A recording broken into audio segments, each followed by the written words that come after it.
Shalom a todos, bom dia, aqui é Fernando Miguel do canal Uma Bíblia por Dia, né?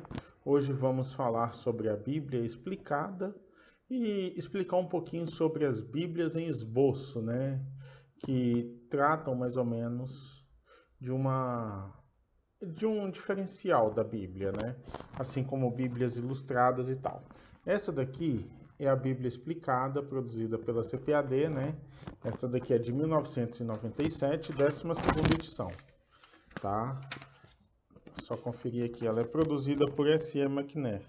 Isso, 12ª edição, né? 1997. É uma Bíblia, as Bíblias em esboço, geralmente elas vêm mais ou menos assim, ó.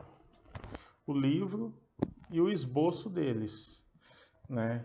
Esse esboço vai mostrar aqui a análise do livro, né? A mensagem, e vai dar alguns resumos dos capítulos em questão, né? Ou seja, ela resume bem ali o contexto do capítulo, conta a história de forma concisa, né? Em poucas palavras, e acaba dando um auxílio para pregadores, né? Já que separa os textos de forma temática. Geralmente, esse tipo de Bíblia é utilizado mais por teólogos. Não é de fato uma Bíblia, mas é um resumo dela, certo? Essa daqui tem a capa de couro, né? Imitação, não sei, parece jacaré, né? Como se fosse imitação de couro de jacaré. E é uma Bíblia, assim, que foi produzida mesmo para pregadores, né? Esse tipo de Bíblia. Ela não tem muita informação, né? A não ser o que está aqui na introdução dela. Depois dessa Bíblia em esboço, a mais conhecida é a Bíblia em esboços da editora Agnus, né? Que eu tenho ela, mas ela não está aqui agora, nesse momento. Então, são duas Bíblias desse tipo que já são produzidas, tá? Só que depois de um tempo, todos esses esboços aqui foram parar numa Bíblia de estudo, a Bíblia explicada de S.E. McNair, né? Que eu já tive, eu creio até que já apresentei aqui no canal. E os esboços que estão aqui foram para as notas de rodapé lá, o que ajudou muito a produzir. Essa daqui é com índice, né? Pode ver que ela não tem mais do que umas 400 páginas. 506 páginas, mais ou menos. 507. Isso. É bem fininha, né? É uma coisa fina, é só mesmo para ajudar pregadores ali a montar um sermão. Geralmente, esses tipos de Bíblia não são indicados para público geral ou para leitores comuns, né, para fazer devocionais. Elas são para auxiliar somente nas pregações ali, no esboço das pregações, que ela dá um pequeno auxílio, certo?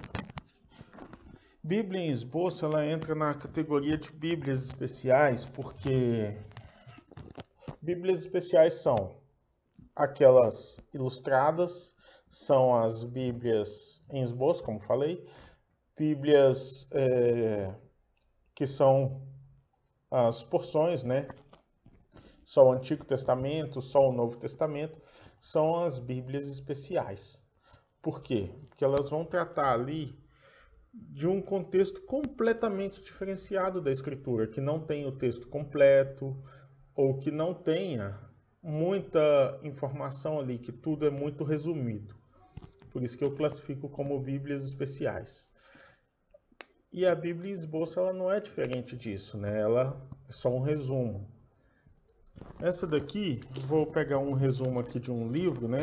Vou pegar ali de 1 João, que é vou pegar o de Judas, né? Que é bem curtinho. Olha só aqui, ó. O dicionário de Davis diz: aquele que identifica os irmãos do Senhor com os filhos de Alfeu, não obstante identificou Judas, autor desta epístola, com o apóstolo Judas. Afora o simples nome, nada mais podemos saber, além das inferências que podem tirar a respeito dos irmãos do Senhor, que não creram nele enquanto viveu sobre a terra. João 7,5. Mas que depois da ressurreição se fizeram seus discípulos. Atos 1,14. Diz o Dr. Angus, alguns identificam o autor dessa epístola com Judas, não Iscariotes, João 14,22, mas conhecido também como Lebeu, e Tadeu. Esta era a opinião geral dos santos pais, que adotaram por Wisner, Holman, Lankiel, Tregelles e Wordsworth.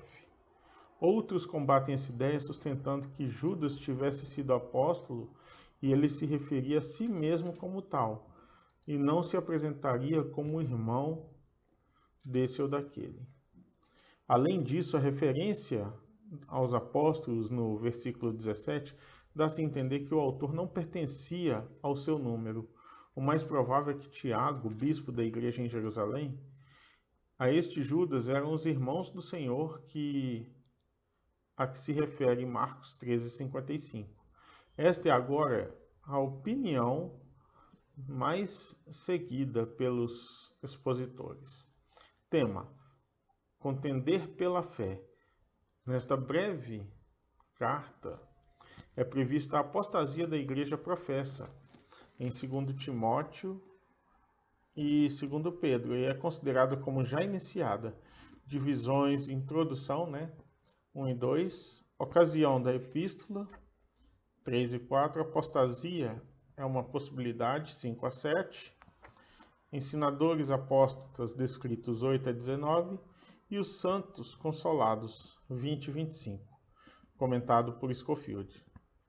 Análise de Judas, introdução de 1 a 4, o endereço 1 e 2, as chaves 3 e 4, um dever 3, um perigo 4, uma exposição do perigo 5 a 16, os apóstatas serão destruídos 5 a 7, os apóstatas são denunciados de 8 a 11, os apóstatas são descritos 12 a 16, uma exortação ao dever 17 a 23, o dever bíblico 17 a 19, dever pessoal 20 e 21 e o dever relativo 22 e 23, conclusão 24 e 25.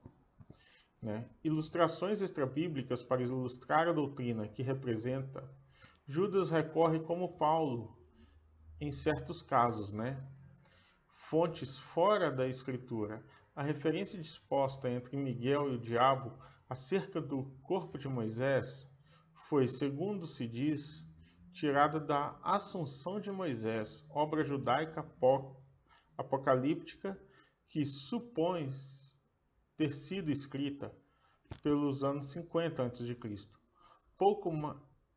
pouco mais ou menos, existindo dela apenas fragmentos.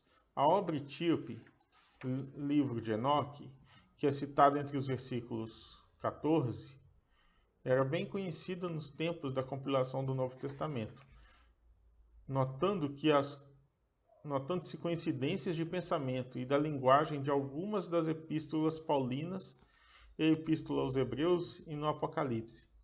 Presume-se ter um livro aparecido no segundo ou primeiro século antes de Cristo, pertencendo a uma espécie de literatura apocalíptica ligada ao nome de Enoque. A obra consta de 5 partes ou livros de variado caráter e abundante intercalação, que possivelmente foram feitas muito depois de sua publicação. Davis chamava o livro de Enoque uma produção extravagante ampliando a história antediluviana de um mundo inacreditável. Pioneiras advertências, 1 a 4. Notemos que as 3 coisas ditas dos leitores da epístola no versículo 1 e as 3 coisas desejadas para o versículo 2, para eles no versículo 2. Vemos como a corrupção tende a entrar no terreno mais sagrado da Igreja de Deus e que crentes fiéis precisariam sempre estar de sobreaviso contra homens ímpios que convertem em dissolução a graça de Deus. O versículo 5 a 7 apresenta alguns casos históricos de apostasia, como o juízo de Deus sobre os iníquos. Até os próprios anjos têm sido julgados. Sodoma e Gomorra serviram durante os séculos como exemplo do juízo divino sobre as cidades impenitentes. Ensinadores apóstatas, de 8 a 19, destes notamos que são calmamente contaminados, versículo 8. Insubmissos à autoridade, versículo 8. Maldizentes de coisas que não entendem, 10. Falam perversidade por interesse próprio, 11. Procuram a convivência com os crentes, versículo 12. E terão castigo eterno. Em Ston Iona, pela época. Bullinger traduz o versículo 14. Milhares de seus santos anjos. Exortação e doxologia, 20 a 25. Vemos que no meio da apostasia geral há uma senda divina para os fiéis e os crentes amados, edificando sobre a santíssima fé. E não somente há um caminho, mas há também uma missão, versículo 22, de salvar alguns que ainda não estão de todo perdidos. Depois de contemplar a apostasia geral, o escritor, afinal, volta seus olhos para Deus, satisfeito e contente, e irrompe em louvores e ações de graças por toda a bondade e suficiência daquele que descobre no Deus Salvador. Se devemos crer que estamos agora nos últimos tempos da história da Igreja sobre a Terra, será lícito indagar se vemos alguns indícios dessa apostasia predita por Pedro e Judas, quais são os seus sinais e em que parte do mundo se encontra. Não é de se esperar, por exemplo, que vamos descobrir a apostasia nos lugares recentes evangelizados, que somente agora começam a entrar nas bênçãos do cristianismo. Bem, podemos ver aqui que essa Bíblia, por ser da CPAD, né, tá aqui, por ser comentada por S.E. McNair, né, podemos ver que ela é de visão pré-tribulacionista. Mas isso aqui não vem ao caso. O que importa aqui é que ele esboçou todo o livro, né? E você pode acompanhar essa Bíblia aqui, né? Esse esboço, com uma Bíblia ali acompanhando o texto para poder dar uma demonstração melhor, né? Do que está escrito aqui, conferindo lá. Então, é uma Bíblia ideal para quem faz pesquisas, tudo, né, nesse tipo de material. Tanto essa quanto a Bíblia em esboço da Agnus, acho que é a Agnus mesmo, elas têm ali o resumo dos livros, e a Bíblia em esboço ainda coloca ali o intervalo dos capítulos para poder você fazer análise por tema. É a diferença delas duas. Essa daqui não tem uma análise muito temática, né? Mas ela é uma Bíblia voltada para quem faz esses tipos de pesquisa. Esse material hoje em dia ele é considerado raro, tá? É um material raro, está à venda, né? Coloquei o precinho dela aqui, ela está à venda e quem tem uma dessa aqui, às vezes vende muito caro, podendo custar a primeira edição exclusivamente até R$2.000. Essa daqui, como é a segunda edição, ela fica avaliada em pouco menos de R$1.000. Então, é uma coisa que se deve observar, tá? Essa daqui, ó, a edição dela está informada aqui nesse cantinho, ó. Não sei se conseguem ver aí. 12ª edição, 1997. Né? Se tiver uma primeira edição, pode valer até 2000. É o tipo de Bíblia que hoje não se fabrica mais, tá?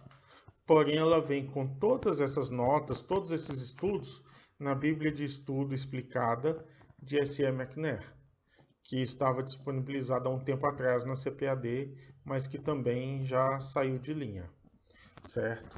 Então, seria essa informação sobre esse tipo de Bíblia, tá? E o público a quem ela se destina, tá certo? Não tem muito o que dizer aqui.